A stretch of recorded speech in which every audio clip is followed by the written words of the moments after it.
I'd like to welcome back one of our two very fine featured poets this afternoon. Please give a big Dodo hand to John Hurley.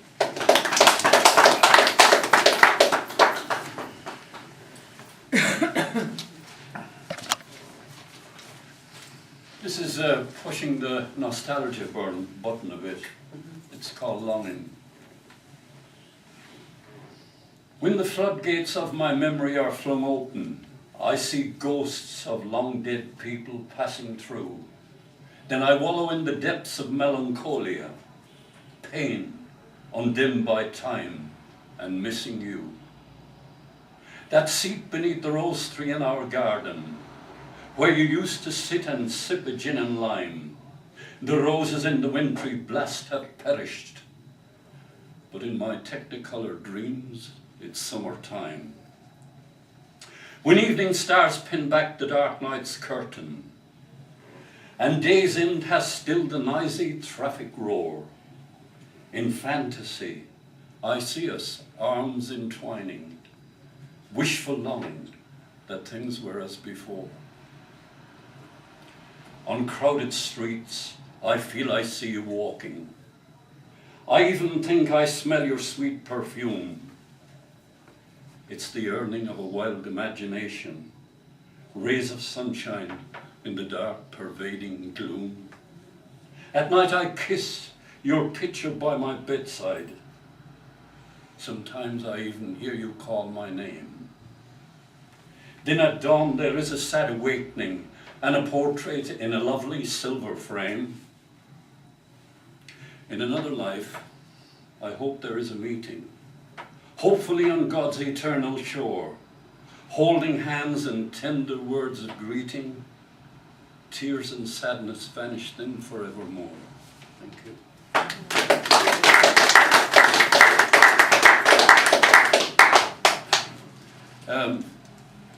About 12 months ago I went back to where my children grew up, and the house was just waiting for a wrecking ball the next morning. And I wrote a few lines on this. Actually it's called Memory Lane, but however. This place once rang with children's laughter. There's a silence now before nightfall. A bird flies through a broken window. Crumbling ruin waits a wrecking ball. A bedroom where I read them stories, sleepy eyes in the fading light. Now it's just the queen of pigeons as our old home waits the shroud of night. Do I see a ghost in our front garden? Neglect and weeds show she is gone, but I have memories of loving glances, parted lips and eyes that shone. But there's rotting leaves on a broken pathway, grass now growing close to our door. Inside, mail shots, letters, papers strewn across the hallway floor.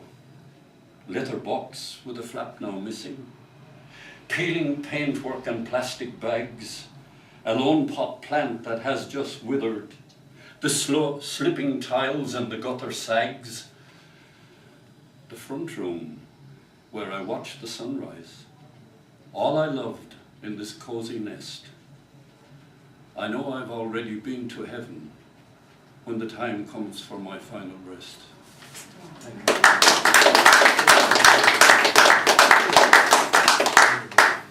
Just to make you totally depressed, this is a visit. Rusty gate resists and in creaks open. It's peaceful here, no traffic den. I'm puzzled by the tall stone walls. Surely no one wants to break in. Angel wings spread across the skyline. Savior's outstretched hands with rusty nails guard the masses. All here are equal, whether from manor house or jails. My old neighbours are all around me, awaiting for the judgment day. Their times on earth all clearly printed, but in my head they never went away. Why do some have larger headstones, while others lay neath a simple cross? Is it a show of their importance or to denote a greater loss? It's time now to visit my ancestors. They are near the gate, close to the wall. All their lives they were time conscious. They are now convenient for Gabriel's call. But there's lichen growth. Their names have faded. Wood pigeons coo as the sadness grips. My eyes sting and the tears flow freely, turning to salt on my trembling lips. Thank you.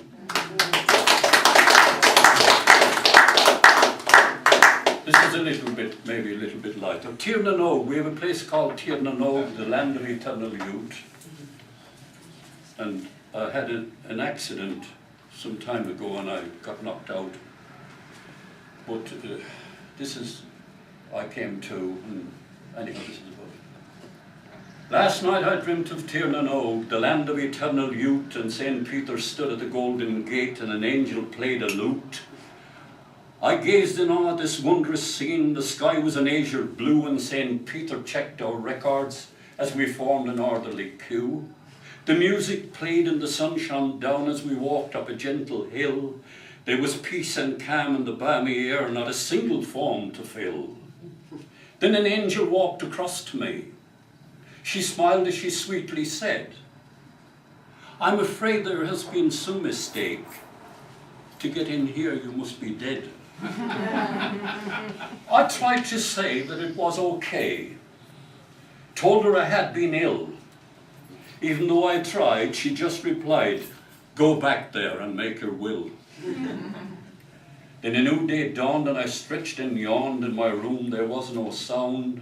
Then a nurse closed her book and she had a look saying, "I think he's coming round." Now no need to grieve, as next week I leave. And the feeling is better than wealth. I'm standing upright. I'm no longer uptight, and thank God for the national health.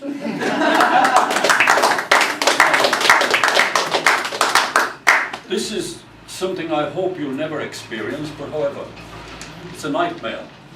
So please, don't get frightened. When I become dictator, this planet will see change. There will be intrusion, with nothing out of range. Metaphors will be illegal, spin doctors will be banned, and most poets will be censored, so the masses understand. Tabloids will be restricted, 4 pages at the most. Journalists who have macrology must find another post, and the speaker up in Parliament will be issued with a whistle. A minute max he will give to those wearing shamrock, leek or thistle. I'll have no bar in the House of Lords, and hard chairs for all life peers, expulsion for the old bores who have droned on there for years. Crimes of violence will be punished, no more bleeding hearts, and those who use a knife or gun will be used for body parts. And when I reach a plateau, old laws swept from the shelf, I will then consider it's probably time to sack myself.